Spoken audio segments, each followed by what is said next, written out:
Ya hai. Ini orang paling le jasa dia. Payah bela tak buat kebaikan ke tak? Kan?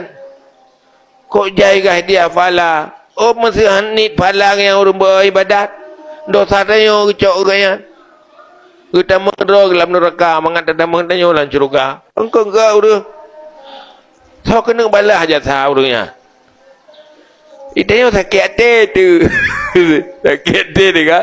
Jaga sabar sisinya sakit hati tu. Tapi sabar sisi yang kebaik. Tapi hanya tayu. Hai nupak long dia. Yang dosa tu. Yang lagi dosa ke ya. Kebi dosa dia.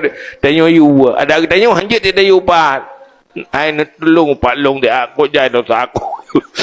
Ni dia cakap roh dia ada salung. Nubi kebaikan lu tak ber aku raya ujuk tarikat hai ku amai dia. Nupak ku dia ai ron tak tegan amai nupak lu mentang lu cak pala ke lu dah. Hanju ti mana.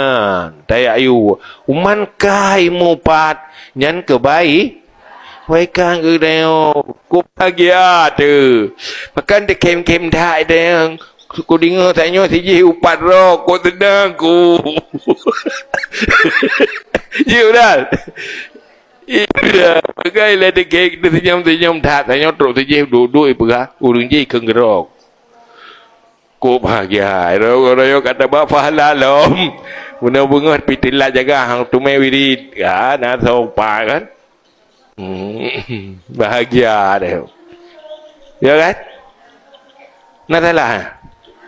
Ada betul ya. Ini Hasan Basri yang Imam Sufi ya, Aulia Allah. Kan? Kutub Aulia. Ingat saya nak urupat? Kan? Cok juga tabak kurma. Nak jok. Tok berita nak kirim kebaikan ke long. Cuma nyopak yang nak lain yang mudah. Mana pemaah lohan sanggup lagi long balah lagi ron kebaikan ron ke long lohan sanggup lu buat kebaikan ke ron. Ya amban.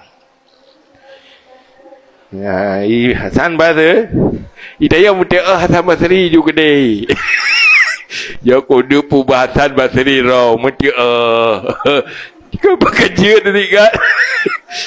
Hai ke muda adabnya ke dah. Bahasa Hasan Basri roh dah ju.